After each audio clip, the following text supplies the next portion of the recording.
Good afternoon. I'm Carl Garth, and welcome to the Champion Chat with Councillor Alison Champion. Good afternoon, Alison. How are you today? Hi, Carl. I'm fantastic. Thank you once again for setting this up and creating a fabulous conversation that we're about to have. Absolutely. Well, and look, today we got some great guests on the podcast. We'll be looking at the recent 2023 Banyule City budget. So joining Alison for the podcast today, we have Councillors Rick Garotti and the Banyule City Mayor, Councillor Peter Costaldo. How are you both today, gentlemen? Very good. It's nice to be back again, Carl and Champion. Back for another good instalment of Champion Chats. Yeah, I'm very good as well. Thanks, Carl. Yeah. Excellent. Well, look, when we talk about budgets, I mean, let's be honest, some of the hot topics that have been dominating the airwaves in recent times have been about budgets, about inflation, and not just in Victoria, Australia, and globally. And so I thought this would be a great chance for us to review the Banyule City 2023 and beyond budget and understand what impacts has actually happened to that. So I guess the first question is, has the rising inflation actually affected any service delivery or any of the current or planned projects previously approved? And anybody can jump in and answer this one. All right, I'm happy to start. Rising inflation. Yes, to a degree, in the way that projects that have been set in place for a certain time frame have been some have been deferred, or there's been a reprioritization of projects. There's been some items have been removed for now, and will be revisited in the future. But essentially, the delivery of a lot of these projects. So the projects, in any case, they're still going ahead. They may have been pushed back in time a little bit, so they may not actually. So we actually have had some projects that, certainly in Sherbourne Ward, Rangeview Road was meant to go ahead last financial year, and that is now pushed into this financial year, is one example. So it's really just the timing more than anything. But no services have actually had to be reduced or changed. So day-to-day services, waste, any other community supports, etc.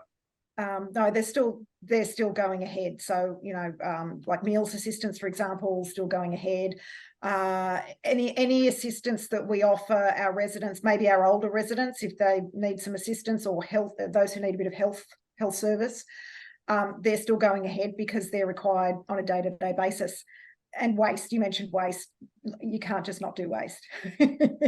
That's one service that cannot stop. It does tend to make a bit of an outcry when some councils have had to stop for a week or two from strikes, etc. So yes, don't mess with people's waste.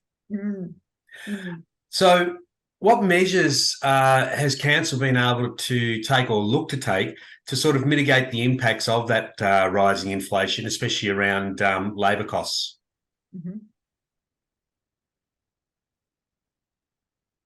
Mayor, did you want to? Yeah. Look, there's been a few avenues for us to restrain spending. I'll probably put it down into two categories: capital works delivery and non-service delivery. Alison touched on some of the services won't be adjusted. It's the capital works which we're pushing out over a longer time period. And when it comes to inflationary pressures, it's one of 3 or 4 elements that have led to cost blowouts and caused us to change in our behaviour. Some of the others were a reduction in income so there's a reduction in income and also increases in costs are our main issues. I wouldn't say that it's necessarily labour costs that have led to cost blowouts. We've got a very good enterprise bargain agreement with our staff that we set up a little while back, and that's inflation in that area certainly hasn't been a significant area of great concern, but the area of great concern is inflation more so on capital works projects. The contractors. Both on materials and the contract prices coming in. And that's where the greatest risk to us delivering a good financial budget to our community is. And so that's where greatest attention. And I know Councillor Garotti is this is one of his strong points. So I'll pull back now and let him probably jump in and point out some of the detail. Yeah, and I think, Carl, you might have, were there some follow-up questions that you sort of had on that as we're just sort of teasing it through? Yeah. I did have a couple, yes, absolutely. Did you want me to, okay, so the next part, Councillor Costaldo just sort of touched on one of them being revenue. We know that with the economic impact, there's been a number of small businesses and even large businesses that have been shutting doors, reducing costs by reducing their bricks and mortar and things like that. I just want to know, has that had a flow-on effect to council revenue through rates or any other revenue generated by business? Yeah, so for council, our biggest source of income by far is rates. It's about 2/3. And rates is a very stable form of income because it's really just tied to the number of rateable properties in the municipality. So in that way, to have 2/3 of your revenue that's relatively insulated from the economy is a good thing for the council. Where we've probably come under pressure is in that, retail and commercial space. So our leisure facilities, our retail, commercial facilities, they're still not performing at pre-COVID levels yet. Car parking income hasn't returned to pre-COVID yet. So we're sort of experiencing those revenue shortfalls in areas that are tied to business and community activity. And I think like what the Mayor was saying is that we've sort of had to make up for that just by being prudent in how we look at our capital works and in how we also just run the council. So, the revenue's not out there in the community. Businesses are feeling it, residents are feeling it. We're not going to go out there and try and look for more revenue, whether it be through rates or charges.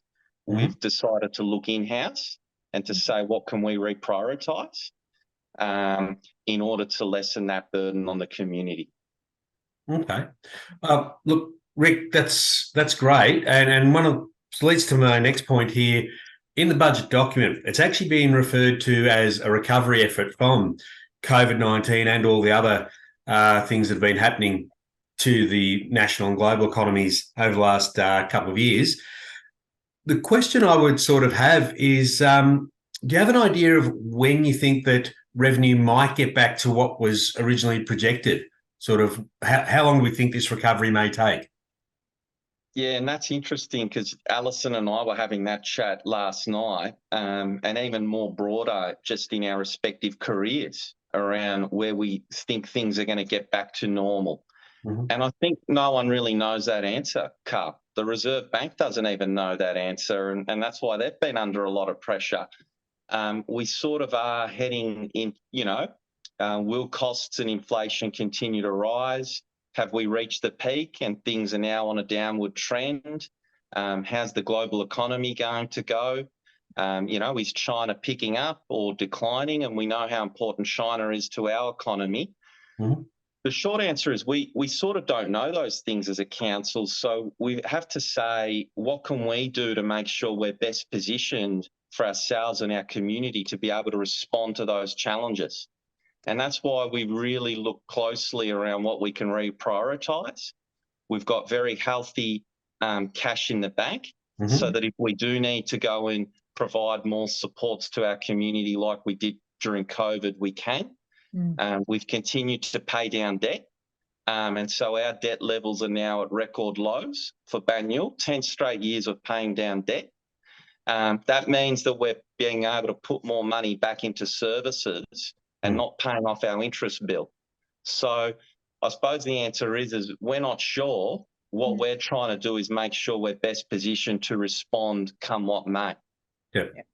And look, last podcast we talked about FOGO and the impact that that's had, and we've seen how council has taken that view of looking at capital projects that are going to bring value, and not just value, but also help to not only just be environmentally sustainable, but economically sustainable. Are there any other cost savings in any of the capital projects that you've got upcoming that might also help to offset some of that revenue loss that people probably don't know about? I suppose what we've really done is we've tightened back on, what discretionary expenditure, Carl. So what we'd say the nice to haves. So core services, what the community receives and sees day in, day out from the council, absolutely untouched. But it's things like, and I'll just give one example, looking at some of our memberships and subscriptions as a council, some of our consultancies, and saying, well, look, yeah, they were nice to have in better times, but is that really the best way to invest the ratepayer dollar now? So we've really pared back on all those discretionary items. And I suppose the other thing is that, just the transformation that we've been doing, in the environmental space. For example, rolling out solar panels across all of our council facilities and facilities that our community use.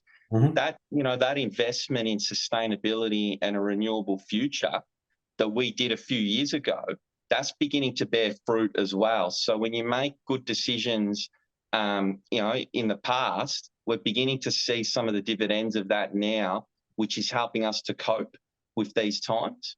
And as I mentioned 2 months ago in the last podcast about the budget, so that was actually just before the FOGO conversation, the FOGO podcast, I did actually show what our budget looked like, what we're given at Christmas time. Every Christmas we get this A3 size booklet of the budget, and it's line by line by line. And what we have done this year, I think more so than in other years, very much more so in other years, we have invested a lot of time as a councillor group with our executive management team, sat down and gone through each item, every single item line by line, and gone, yes, we need to keep that there.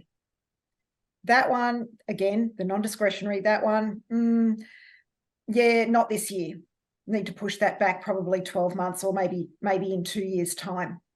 And we've scrutinised and scrutinised and scrutinised. We actually got to a point where we got to June and just went, no more. We've invested a lot of time in this budget for that very, very reason. How are we being responsible for this bucket of money that our community pays for? It's not our money, it's for the whole community, and we're being asked to be responsible for it. So we invested a lot of time making sure that what was required, what's essential, either continues to be delivered or will be delivered, or can it wait 12 months? If it can, let's push it back. If not, or it's a case, as Councillor Rick just said, this is nice to have, we can do without. We're not seeing the benefit, and we're not seeing the benefit for our community. That's the other thing too. We're not seeing the benefit for our community, therefore we'll take that out. And it's probably really similar to what a lot of homes, a lot of people in their own homes are doing this year. I know that in our networks, I've been speaking with people either professionally or socially. This year, they're looking at their bank statements. They're looking at their bank statements and they're going, oh, okay, well, you know what? I actually can't afford that subscription this year. Or I need to cut back on that. I need to reduce whatever it is, reduce the standard of what I'm paying here. I can take a plan B and not pay a plan A, or whatever it is. Line by line by line, what can I take out? And I'm one of those people. I've done the same as well. So this is what we do in council as well, line by line by line. Thank you. Yeah. On that, it's interesting when we get the budget, we look at it from a few different angles, and one of them is looking at forward projections. And the budget deficit, underlying deficit, we've got for a couple of years, and that's therefore the recovery budget, because we want to get it back to surplus. Now that's, yeah, as Rick pointed out, it's difficult to project when we're going to get that money back to us.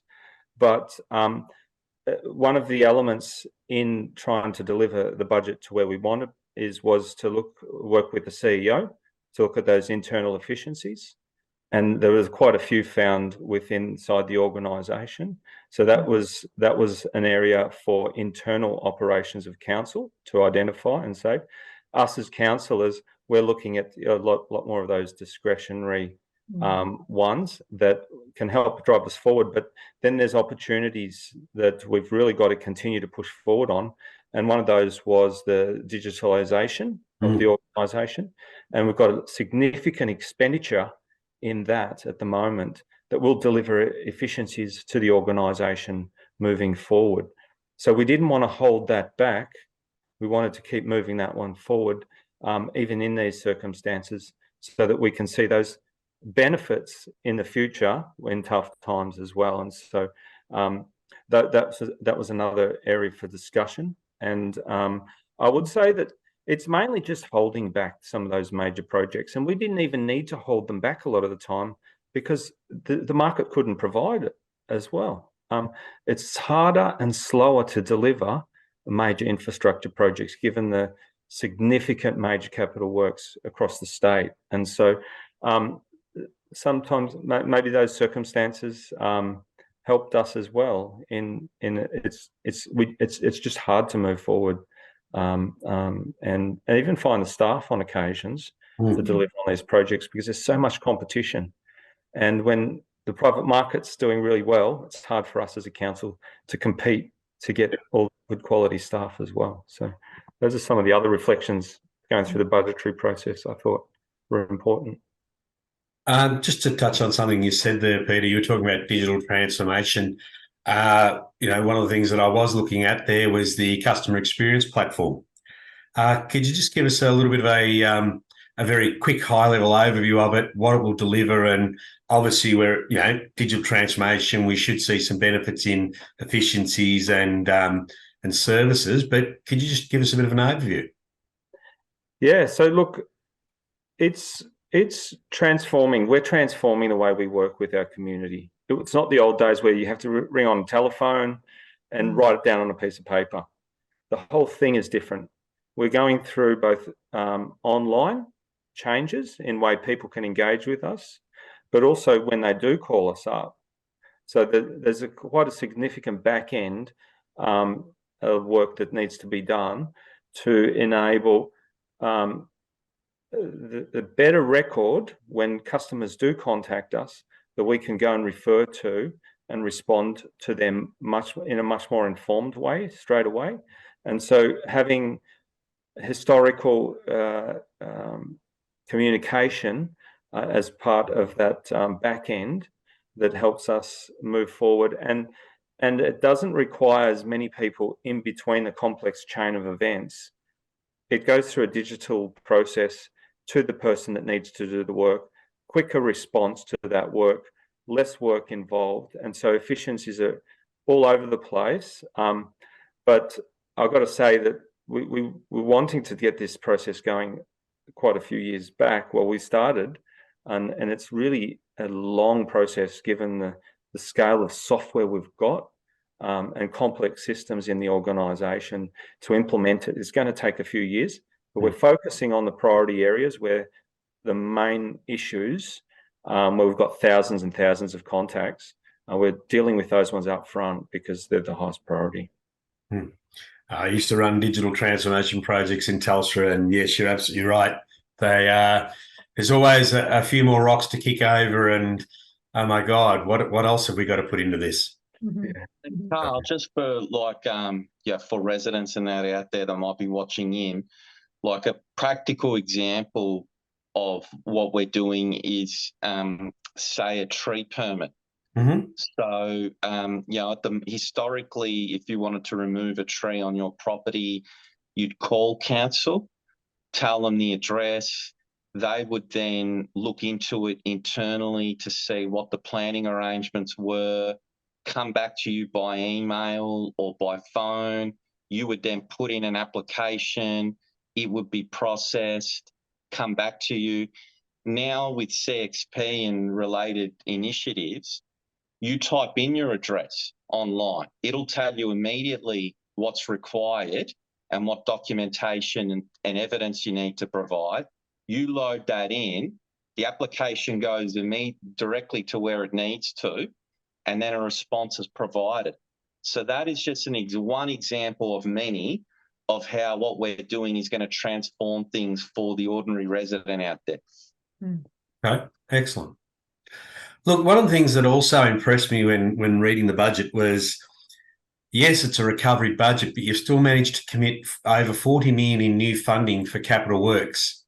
And I just wanted to ask, what do you think are probably the most important points to note in those in the capital works projects that you've got scheduled? Yeah, well, I think you made a good point, Carl, and I wanted to sort of jump in a little bit earlier as well to say, even though we've been scrutinising things and paring back and prioritising, we're still doing a truckload as a council. So it's a total capital works of 68 million for Banyule. And we're still progressing with new initiatives as well. Like just the other week, the Mayor and I launched with the Deputy Mayor a community bus service. So that's a free community bus that'll run 3 times a week, servicing the south of the city right up to McLeod. We're doing urban food strategy, progressing well on climate change and the transition to a renewable future. We're still committed as ever to our inclusive jobs program and providing opportunities for people with disabilities and other needs and barriers. So I think it's just important to know that all of those good things and more are continuing at the council. But in terms of capital works, probably the thing I'm most proud of, and Alison and Peter will be able to point to things in their areas, is the Watsonia Town Square. So that's 6.5 million from this council going in to redevelop the town square in partnership with state government. And that's going to be transformational for people of Watsonia and the surrounds. You want to just talk a little bit more about that, Rick? Because I'll be honest, I haven't heard of it. And I live in Watsonia North. Are you one of my residents? I am one of yours. Well, I've got to be extra. I'm glad that I participated in the podcast. Really nice. So, Carl, it's really interesting that you say that, because a fellow traveller, another resident in Watsonia North, rang me the other night about there's a bus stop, on Watsonia Road opposite the BP, asking when that's going to be replaced. And I explained, well, that won't happen now because of the town square redevelopment. And he didn't know about it either. So in response to that, and we are going to communicate now broadly to the whole, Watsonia, Bundoora extensively, what's happening. But in short, look, it's a wholesale redevelopment. We're going to create a town square. We're going to remove, demolish and put in new toilets there. So you probably know the old brick ones, yes. Yep. We're simplifying that intersection. So you probably know the roundabout there that's got 5 or 6 roads going into it and out of it to a signalised T intersection. Okay. So that'll be a lot safer for pedestrians. It'll make it a much more pedestrian-friendly shopping strip to engage in. But by having it signalised, we're still going to have the car throughput. I was going to say, you're probably going to get better car, because at 5 o'clock at night, those roundabouts, they're backed from one roundabout back to the other roundabout. Yeah. It's going to be a smart roundabout. So it'll be able to adjust the amount of time, throughput, depending on time of the day. So when it's in place, it might actually even help to manage some of the traffic issues that we're going to experience with North East Link. And then opposite, we're also then completing the bike path that currently ends at High Street roundabout, further up, right through to the station. So town square, community facilities, pedestrian friendly, simplifying that intersection, completing the bike path, and then obviously just wrapping it together in a way that's going to just look and feel great to the community, and a place where you want to spend time in and draw people in. And one of the issues that you'd know with Watsonia as well is that people will park their car outside a shop, and then when they want to go down to the shop just a little bit down the road, they'll jump in the car again and go down and find another car park. Yeah. That's the behaviour that you see. What we're trying to do is to maintain the overall number of car parking, but pushing it out a little bit outside of that strip to encourage people to walk and engage and use and be present and active in the space. So we're pretty excited about it, but it is going to be a big project, and it is going to cause a bit of disruption for traders and the community. We do need to get the message out there, Carl. So I'll make sure that there's something in your letterbox about it with more information. Oh, I'll keep in touch, Rick, and let you know whether I feel suitably informed. I will, to be fair, I will say this: at our last council meeting, which was sort of 10 days ago, the end of June, no, July, sorry, mid-July, we did vote on that project. We did vote on the town square, the contractor, etc. So it's only recently officially come to the public. So the information will be going out now. It'll be in the banner.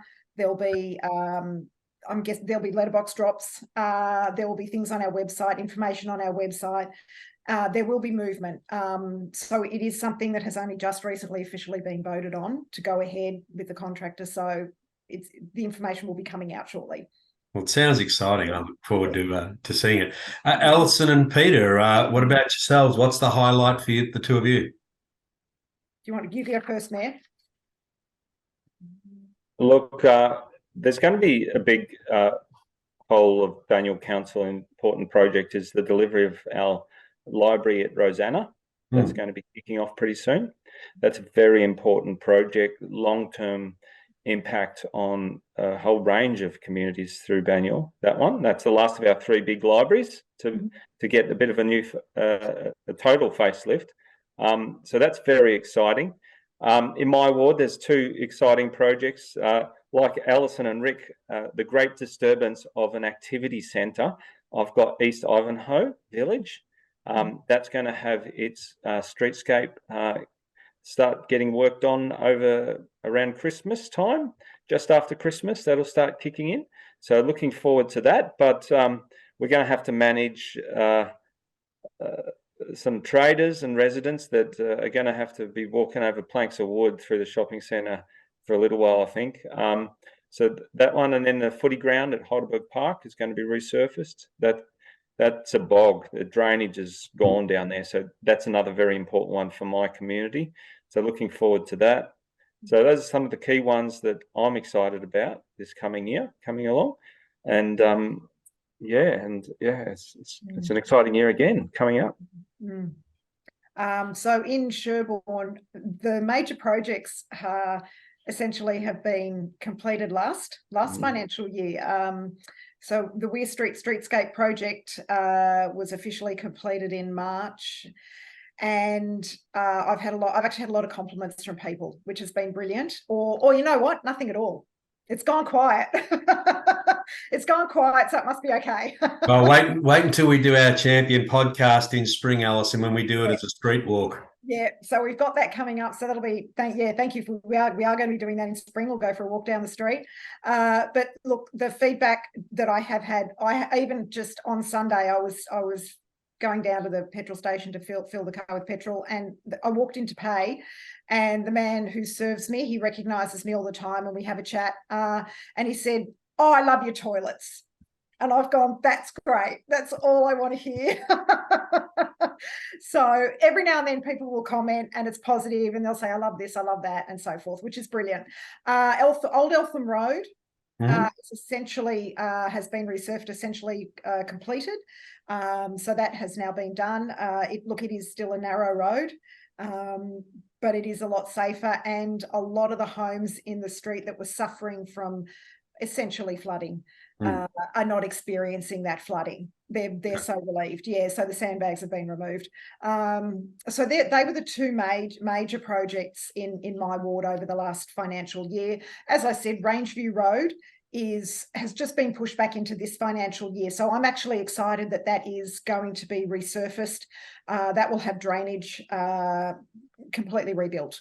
For those people who live on the road or who know the road, it is worse. It's actually, I reckon it's worse than the boulevard, but it's not as long. So I'm excited that Rangeview Road is going to go through its facelift in the next financial year. And then there are other projects like Glenauburn Park has work being done every year. There's something being done at Glenauburn Park. So the baseball club there has great grounds. So there's just some work going on there. Mm-hmm. There's a little bit of ongoing work there.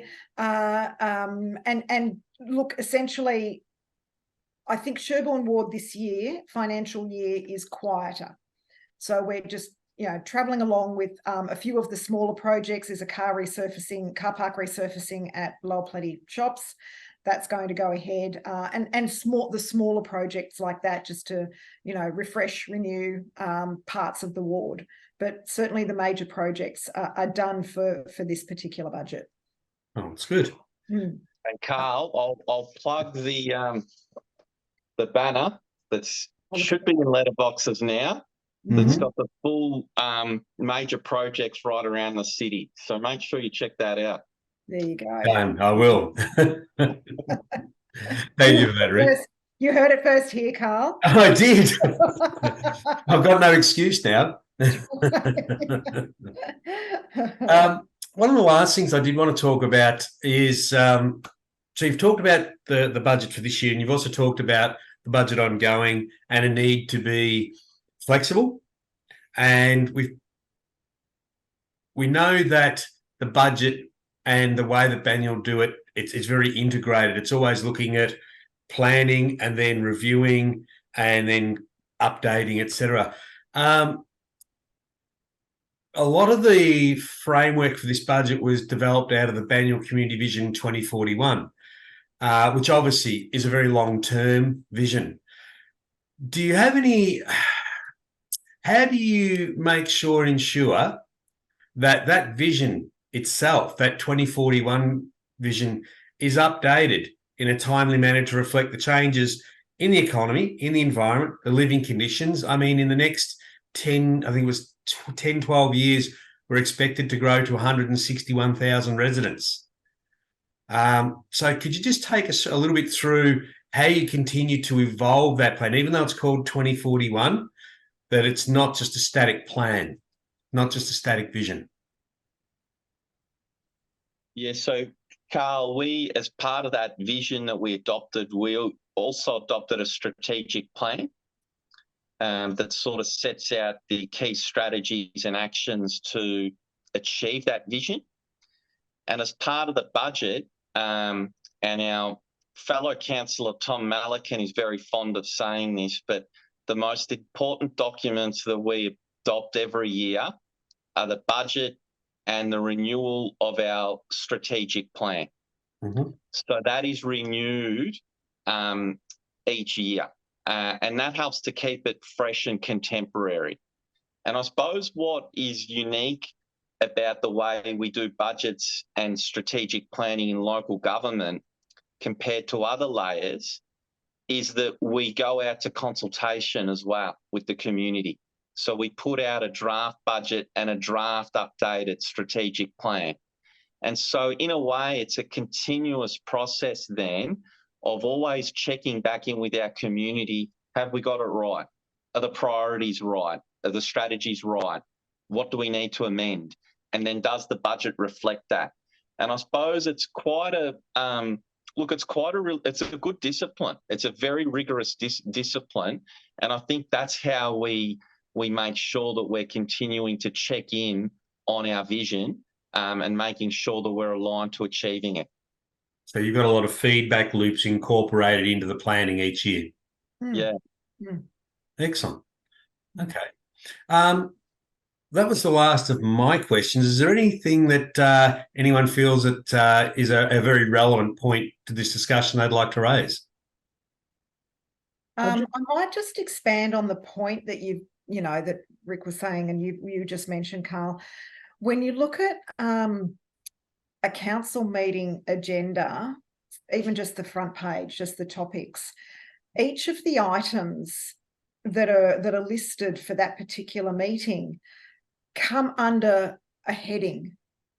So, and those headings form chapters, if you like, or important parts of our community vision. Mm-hmm. So we acknowledge that council is responsible for a healthy community, a sound, healthy community. Council is responsible for its fiscal, its financials.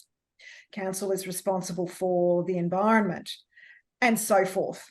So when you look at a budget, when you look at an agenda for every single meeting, whatever item comes to council, it'll be under one of those topics that relates to the council vision. And in those agenda items there's the recommendation, there's an executive summary, and usually somewhere in there towards the end, usually it's, is there a conflict of interest for any officer, for example, but also is, how is this meeting our community vision? Which item is it addressing? So every single item is part of a topic, is part of one of the topics or the themes. Actually, Alison, thank you for that, because that's just prompted another question from me, and this one's a question without notice. Obviously, projects, the best thing is when you can see a value or a benefit from a project. Could you just give me some of the things that you look for when measuring what is a benefit or a value? Because it can't be just monetary. What else do you look at when it comes to evaluating a benefit? Correct. So there's monetary, and obviously that's kind of takes an important precedence at this type of economy. We also look at how is our community going to benefit from this, and if it's a case of they don't benefit at all, why is it? Why are we talking about it? Why is it here? Why do we need to discuss it? Why is it something that we're considering, etc.? So it's always, where's the benefit? How does this particular item, topic, project, whatever it is, allow for a better place for our community? How does it connect our community? How does it provide value to the people in our community? I'm sure there must be quite a bit of research and robust discussions around that. Mm-hmm. Yeah. And it's things like, oh, sorry, go, man. It comes down to, there's three basics they talk about, is economic, social, and environmental, and those are three lenses in which I really focus my attention on. And I really think economic just supports the social and the environmental. So every time an item comes to the agenda, I'm really trying to consider what is the social benefit of that, and then are we complying with delivering a good environmental outcome as well. And so environment and the economic are both, once again, sort of criterias that I need to satisfy to deliver on social again. So really it's always about the social. What's the social benefit? Those other two things we've got to make sure are satisfied and we can push forward. And so that's sort of the dynamics in my head that I'm always assessing when something's put forward to us. You're very much a triple bottom line person there, Peter. Yeah, it's helpful. It's very good, and the triple bottom line is the economic and the environment, just to support the social again. So it's sort of, the social is the core and centre of delivery for me, and those other two just we've got to satisfy. No other option, in my view. Rick, you were going to say something? Yeah, no, well, I think Peter summarised it, very well. And ultimately, we're not here to deliver budget surpluses or to pay down debt, etc., just for the sake of doing it. It's ultimately, and even Peter acknowledged, like rolling out solar panels and transforming the way that the way that we power the city. I mean, it's ultimately focused on both on our people, short-term needs and their long-term needs. Climate change is ultimately about having a safe and secure, prosperous, long-term environment for our people. And look, there are metrics that are used, Carl. Like if it's a pavilion, we might want to look at participation levels, particularly, we're zeroing in on participation amongst people with disability. There's been a real focus on engaging women in sport and how does participation increase there. So we will look at those metrics to help guide, to know, is this investment delivering what we want to see? But there's also a big part of it is just through as councillors being connected with our community, understanding intrinsically the value there and the reactions from the community and just the general vibe, if you like. Are we getting it right? Are we engaging? So there's the statistical and an element, and then there's also just the qualitative element. Yeah. Excellent. And I might just add as well, while this is all absolutely true, we are a councillor group of 9 and we all come to the table with our own knowledge, life experience, and there are times when we disagree with each other. There are times when, and fortunately, we actually create an environment that is safe to disagree. Yep. So we're in a very safe place where we do feel comfortable to say, look, I'm really not okay with that, or this is absolutely so imperative, we really must do this. And the disagreement does actually can be seen. It can be seen in our council meetings. They are recorded. You can watch them live, you can watch them on Facebook, you can look at them on the website, or you can come back to them at a later stage and look at them, and you can hear us very clearly arguing a point. And the arguments they're all real and they're sound. It's just that we might each one of us might disagree with another, and we vote accordingly. And there are times when we will ask our executive team a question that relates to the topic to really get some clear understanding, not just for us, but also for our community, so that our community can hear us thinking and hear us discuss or argue and hear our points, and so that they then understand why we voted the way we voted.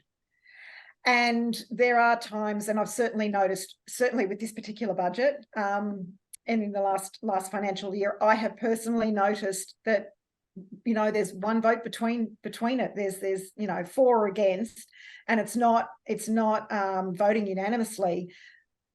It is that one vote on the line. So sometimes we're disappointed. Sometimes we walk away from a meeting and we go, well, I was disappointed that didn't turn out the way that I really believe is beneficial for my community or our community, and I would have liked, and we just move on. Slowly, and sometimes. On that point, the mayor actually used his casting vote, Carl. It's very rare in the history of Banyule that the casting vote is used, but the mayor used his casting vote on an item that Alison supported him with, against a position I was taking on a blitz of cleaning up Banyule. So Alison's right. It is emotional. I can just see how the post edit is going to make this a brand new Netflix streaming series. I'll contest that because I was representing a councillor that couldn't be there on the occasion. And I'd spoken to her about it, and she voiced her view, and I represented her with my casting vote. Very diplomatic of you. Very diplomatic. So that gives you an idea, a bit of an insight into how we function as a councillor group as well. Brilliant. Well, look, I'd like to thank the 3 of you, Alison, Peter and Rick, for your time today. Great insights into the budget and also into, I want to say, the prudence that you show in managing it. But yes, thank you for your time, and hopefully we'll have you all back again for one in the near future. Thanks very much, Carl. Thank you, Rick, and thank you, Peter, as always. Appreciate it. Pleasure to be here. Very relaxing, lovely environment. I feel like I'm going to a therapist. You're at home, Peter. You're at home. I know you're at home. And thank you, everyone out there, for listening to the podcast. I hope you will join us for next month's Champion Chat, where we'll be looking at local community centres and groups. And Alison, I believe that we'll be looking at things such as the Scouts, etc. We can look at those, yeah. Yes, fantastic. Well, anyway, everyone, have a great month. Look forward to you next time.